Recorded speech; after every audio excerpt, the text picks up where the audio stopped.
lagi nih Win, ketinggalan bus. Oh, ketinggalan bus. Tenang aja, Sa. Ngomong-ngomong tentang ketinggalan ini, gue jadi inget nih sama kutipannya Branson.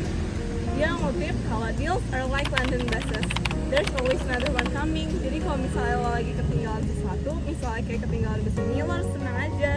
Nah, gue juga maknain ini, apalagi kalau lo lagi mau ambil keputusan, lo itu harus gak usah buru-buru, jadi lo bisa tetap objektif. Nah, lo kira-kira mau belajar lebih lanjut nggak tentang ini? Mau, menarik banget tuh Win.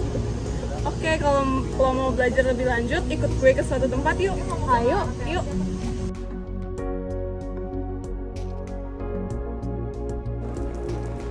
Nah, di sini Sa tempatnya, yuk. Hai, welcome to Entrepreneurial School. Entrepreneurial School merupakan cabang ilmu yang menekankan bahwa proses menentukan strategi terfokus secara eksklusif pada seorang pemimpin, yang menekankan pada intuisi, penilaian, kebijaksanaan, pengalaman, serta wawasan. Aliran ini melihat strategi sebagai perspektif yang berkaitan erat dengan visi. Dibanding aliran strategi lainnya, Entrepreneurial School lebih responsif dan tunduk dengan perintah sang pemimpin dan tidak begitu kolektif, atau paling tidak, pemimpin organisasi dapat bergerak dan mengarahkan organisasi dengan mudah.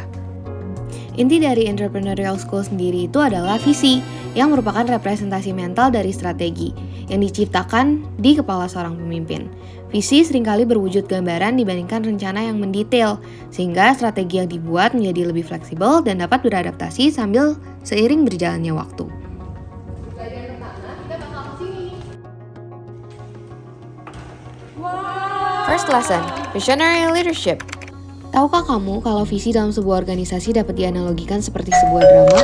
Iya, betul. Peter Brook menjelaskan visi strategis seperti drama, yaitu sebagai awal dari momen ajaib ketika fiksi dan kehidupan menyatu.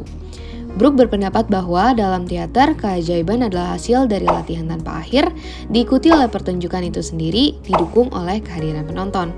Latihan menunjukkan bahwa kesuksesan datang dari pengetahuan mendalam tentang subjek atau masalah yang ada, sama seperti seorang aktor yang akan berlatih mengulang dialognya hingga seluruh inderanya terlatih untuk mendalami perannya. Entrepreneur akan dapat bertumbuh dalam sebuah industri yang mendarah daging dengan dirinya, seperti Lila Koka yang tumbuh dalam industri otomotif karena ia merasa bahwa mobil merupakan bagian dalam dirinya. Next lesson, Strategic Thinking as Seeing. Banyak orang menafsirkan berpikir strategis sebagai seeing ahead atau melihat ke depan. Melihat ke depan memproyeksikan masa depan yang diharapkan. Namun, melihat ke depan tidak bisa dilakukan jika tidak melihat ke belakang atau seeing behind, yaitu dengan memahami masa lalu dan membangun kerangka kerja dari peristiwa masa lampau. Secara praktis, hal ini dapat dilakukan ketika ingin membuat suatu rencana anggaran. Kita harus melihat anggaran di tahun-tahun sebelumnya agar bisa merencanakan anggaran di masa depan. Kemudian, berpikir strategis juga melihat dari atas atau seeing above, yaitu kemampuan untuk melihat gambaran besar atau helicopter view. Berpikir strategis juga berarti berpikir secara induktif, sehingga melihat organisasi dari bawah atau seeing below, diperlukan agar sebuah strategi dapat dikonstruksi dengan baik. Dalam praktiknya, seorang CEO harus bisa melihat organisasinya secara makro, dan juga memahami operasionalnya sebuah divisi agar bisa membuat strategi yang baik. Ada kalanya penting juga untuk melihat ke samping atau seeing beside. Dengan begini, kita dimungkinkan untuk menentang kebijaksanaan konvensional dan membedakan organisasi kita dengan yang lain. Jangan lupa untuk seeing beyond, yaitu melihat melampaui apa yang ada. Contohnya, Jeff Bezos melihat orang-orang berjualan buku, namun belum ada orang-orang yang berjualan buku di internet, sehingga dia menciptakan Amazon. Terakhir, dalam berpikir strategis, kita juga harus bisa seeing through, yaitu melihat melalui berbagai lensa dan melihat suatu permasalahan secara menyeluruh.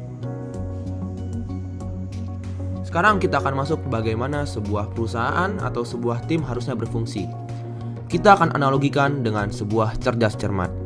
Nah, kalau kita lihat ini ada dua tim. Satu tim mempunyai leader yang kuat. Dia bisa menjawab semuanya dan bisa menjawab dengan cepat dan tepat. Sedangkan tim yang lain harus berdiskusi dulu baru bisa menjawab. Jika kita lihat secara kasat mata, tentu saja tim yang punya leader yang kuat akan menang. Kenapa? Karena jawaban mereka cepat dan tepat. Tetapi tim seperti ini mempunyai beberapa kelemahan. Pertama, kelemahan yang terlihat adalah lihat betapa bete-nya tim membernya. Pertama, si leader yang kuat ini memotong anggota yang ingin menjawab juga gitu. Leader ini terlalu kuat dan terlalu dominan. Itu masih kelemahan-kelemahan minor. Tapi sebenarnya ada kelemahan yang lebih major lagi dan lebih fatal lagi. Bagaimana jika sesuatu terjadi kepada tim leader ini? Contohnya nih, kita lihat, dia tiba-tiba sakit perut, sehingga dia tidak bisa melanjutkan ke ronde 2. Sekarang, timnya harus melanjutkan cerdas cermat tanpa leader yang kuat tadi. Tapi di ronde kedua, mereka tidak bisa menjawab apa-apa. Mereka bingung mau apa. Sedangkan tim yang tadi, yang awalnya berdiskusi, mereka bisa menjawab. Kenapa? Karena mereka mempunyai share vision. Mereka berdiskusi, mereka tahu apa yang mereka lakukan, walaupun tidak mempunyai leader yang kuat. Itulah seharusnya perusahaan atau sebuah tim berfungsi.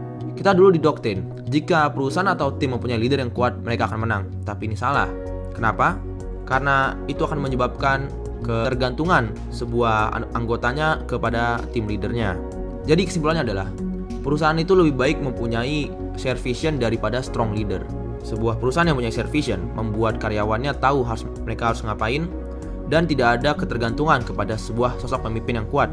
Sedangkan perusahaan yang mempunyai strong leader mempunyai satu kelemahan, yaitu ketergantungan.